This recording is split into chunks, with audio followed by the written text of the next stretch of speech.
আসসালামু আলাইকুম। ঢাকা থেকে ঐশী বলছি। ঐশীস ওয়ার্ল্ডে আরও একবার স্বাগত জানিয়ে শুরু করছি নতুন আরেকটি ব্লগ।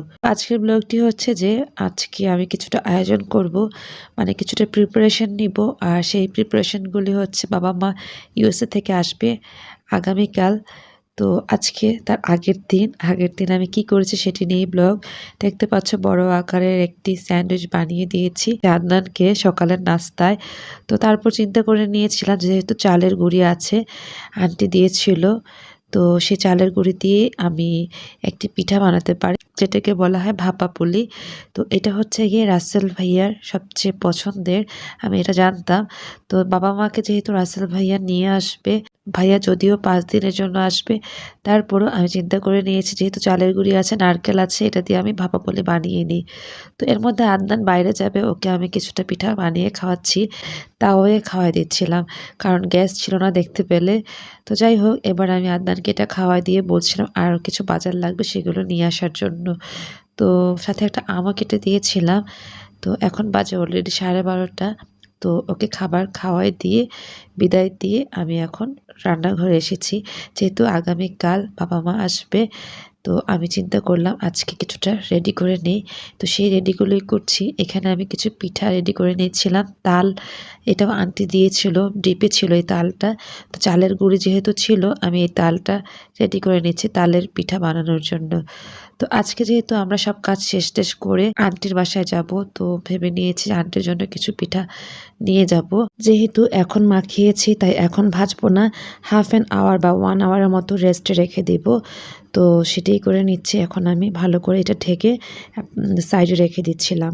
তারপর যেটি হলো, তো দেখতে পাচ্ছ অলরেডি সুমি যেটি করলো, এই ভাপা পুলি বা যেটাই তোমরা বলে নাম আমি জানি না, আমি ভাপা পুলি চিনে থাকি। তো এটা অনেকে তেলে ভেজে খায়, বাট এটা ভাপে করবে, যার কারণে একটু মোটা করে হাত দিয়ে করে নিচ্ছিল। আর যদি তেলে ভেজে খেতে হতো তাহলে পিঁড়ি এবং বেলুন পিঁড়াতে করে বানিয়ে পাতলা করে নিয়ে সেটা তেলে ভাজলে মজা হয়, এরকমই জানতাম। তো সুমি আমাকে এতটুকু হেল্প করেছে। তো আমরা পিঠা বানিয়ে শেষ করেছি। কিছু পিঠা আন্টির জন্য নিয়ে নিব, সেই প্রিপারেশন নিয়ে নিয়েছিলাম। তো এখন গরুর মাংস রেডি করেছি কালকের জন্যই, আজকে কষিয়ে রাখবো। আর এখানে কলিজা হলুদ আর লবণ দিয়ে সিদ্ধ করে এরকম করে নিয়েছি। এবার টুকরো টুকরো করে কেটে নিয়ে মানে কলিজা ভুনা করব। তারপর আজকে যেটি করছি, আমি ডিপ থেকে এরকম ডোরি ফিশ নামিয়ে নিয়েছিলাম, এটা কিছুক্ষণ রেস্টে ছিল। এবার মাঝখান থেকে মানে খুলে গিয়েছে যেহেতু ডিপে ছিল। তো খুলে যাওয়ার পর আমি এটাকে যেটি করব, পানি শুকিয়ে নেওয়ার পর মাঝখানে একটা কেটে লবণ এবং গোলমরিচের ফ্লেভার দিয়ে আমি এটাকে রেস্টে রেখে দিব কালকের জন্য। আজকে ভাজবো না, এটা জাস্ট আমি ম্যারিনেশন করে রেখে দিব। আর ছোটো ছোটো করে এই যে বিফ টুকরো করে নিয়েছি সকালের নাস্তা হিসেবে বুটের ডাল দিয়ে খাওয়ার জন্য। চর্বিযুক্ত মাংসগুলি আছে না, সেগুলো থেকে ছোটো ছোটো করে কেটে নিয়েছিলাম। তো এগুলো আজকে জাস্ট মানে কষিয়ে রাখবো। তো আদনানকে সকালেই বলে দিয়েছিলাম বাজার লাগবে, আমি বেসিকলি বাজার আছে, তারপরও মনে হয়েছিল বাবা মা আসতেছে, তো আসার প্রায় 20 দিন যদি বাজার না করা হয়, সেই প্রিপারেশন নিয়ে বেশি বেশি করে বাজার করে রেখেছিলাম। আর 2 রকমের বুট আছে, বাদাম 2 কেজি নিয়ে এসেছিল। ঘরে আলুও ছিল, এরকম রসুনও ছিল, শুকনো মরিচও ছিল, সেগুলো আবার আনিয়েছে যেহেতু অনেক ভর্তা খাওয়া হয়। তো ওইভাবে করেই সব কিছু আনা হয়েছে। অনেকগুলো লেবু আনা হয়েছে যেহেতু আদনান লেবুর শরবত পছন্দ করে। আর শুটকিও আনা হয়েছে, সাথে ভেজিটেবলসও নিয়ে আসা হয়েছে।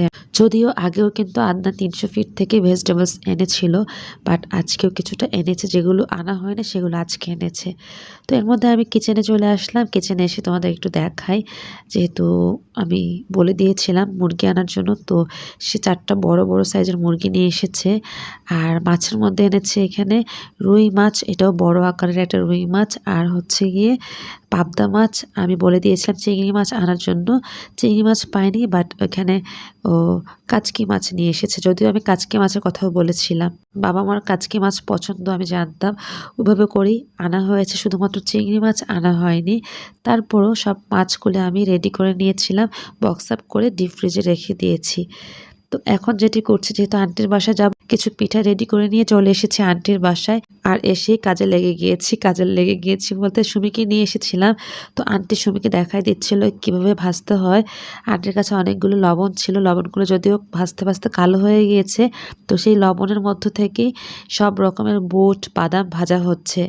তো চালও ভাজা হবে। আমার আসলে এই টাইপের খাবার বৃষ্টির দিনে অনেক ভালো লাগে। চালগুলো যেহেতু লবণে ভেজেছে কিরকম ফুলকো হয়েছে দেখতে পাচ্ছ। যদি মোটা চাল হতো তাহলে কিন্তু আরো ফুলকো হতো।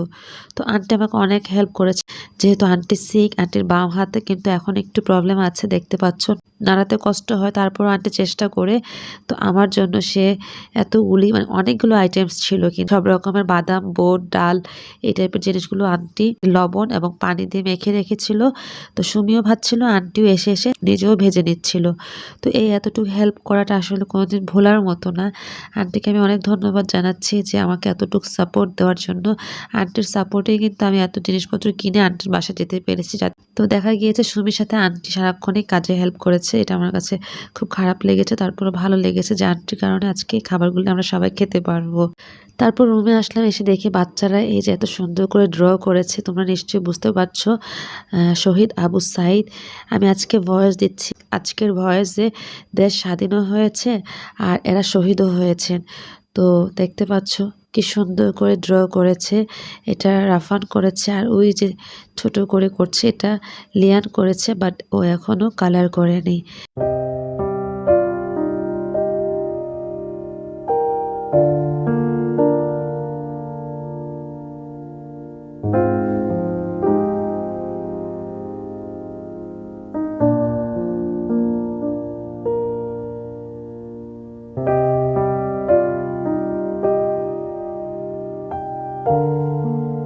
মানে ওরা খুব এক্সাইটেড ছিল, এত সুন্দর করে আর্ট করেছে। আমিও খুবই অবাক হয়েছে ওদের আর্ট দেখে। তারপর আমি যেটি করলাম, রুমে এসে দেখে আন্টি যে বাদামগুলি রুমে নিয়ে এসেছে। এসে উনি বাম হাত দিয়ে মানে বাদামের লাল অংশটুকু ছেড়ে দিচ্ছিল, হাত দিয়ে চেপে চেপে নিয়ে তারপরে চেলে বাদামগুলো আলাদা করে নিচ্ছে। এখানে 2 কেজির মতো করে বাদাম আছে, অর্ধেক আমি মিশাবো, বাকি অর্ধেক আদনান যেহেতু ডায়েট করছে ওকে খাওয়াবো, ওইভাবে চিন্তা করে 2 কেজি নিয়ে নিয়েছিলাম। তো দেখতে পাচ্ছ আন্টি কিন্তু সম্পূর্ণভাবে সাহায্য করেছে আমাদের সবাইকে। এই যে নিজে অসুস্থ থাকা অবস্থাতেও এই যে এতটুকু করেছে, এটাই বা কজন করে, তাই না? তো আমরা সবাই সবার জন্য দোয়া করি, আল্লাহ সবাইকে নেক হায়াত দান করুক এবং ভালো সুস্থ এবং নিরাপদে রাখুক। যাই হোক, আমি অনেক কথা বলেই ফেললাম, এর মধ্যে আন্টিও একা একা এই কাজগুলি করে নিচ্ছিল। যদিও আজকের ভিডিওটি আমি এই পর্যন্তই রাখতে চাচ্ছিলাম, যে আচ্ছা সারাদিন প্রিপারেশনগুলো আমি সবটুকু দেখাইনি, বাট কিছুটা আইডিয়া দিয়ে নিয়েছিলাম যে কি করেছে কি করা হবে। তো আমিও খুব এক্সাইটেড ছিলাম, বাবা মা আসবে এই জন্য। তো যাই হোক, আন্টির বাসায় এসে আজকেই খুব আনন্দ করছিলাম যে বাবা মা আসবে এবং এতগুলো বাদাম বুট ভেজে আমরা একসাথে করে সবাই মিলে খাবো। এটাও বড় রকমের একটা মজার ছিল আর কি। তারপর আন্টি সব বাদাম ভাজা হয়ে গিয়েছিল, মানে বাদামগুলি চালা হয়ে গিয়েছে, এবার সবগুলো একসাথে মিশিয়ে নিচ্ছি এবং মিশিয়ে নিয়ে জার করে নিব। সবাইকে একটা একটা করে জার দিয়েছি।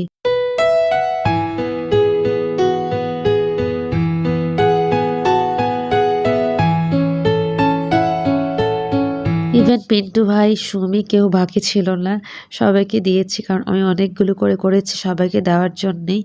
তো আজকে যেহেতু ভয়েস দিচ্ছি, অলরেডি অর্ধেক খাওয়া হয়ে গিয়েছে, তো সেটি আবার করানোর জন্য প্ল্যান করে নিচ্ছিলাম যে আবারও বাদাম নিয়ে আসবো, অ্যাটলিস্ট এনে আন্টির বাসায় গিয়ে ভেজে নেবে, এরকমও চিন্তা করছিলাম। কারণ ডেইলি রাত্রে আদনান এই বাদাম বোট খায়, আমিও প্রায় বিকেলের দিকে মানে দুপুরে খাওয়ার পর খুব ইচ্ছে হয় বা চা খাওয়ার পরে ইচ্ছে হয় তখন খেয়ে নিই। তো এই পর্যায়ে চিয়া মিশানো হচ্ছে, আর আমি অল্প একটু কর্ন ছিল, কর্ন ভেজে নিয়েছি। কর্নটা যেহেতু অল্প, প্রবলেম হবে না, তো অল্প কর্ন দিয়েই সব কিছু একসাথে করে মিশিয়ে নিয়ে যার জারে দিয়ে আমি বিদায় হয়ে গিয়েছি আজকে এই বাসা থেকে। আর সাথে তোমাদের সাথেও বিদায় নিয়ে নিচ্ছি। দেখা হবে পরের ব্লগে। আল্লাহ হাফিজ, আসসালামু আলাইকুম।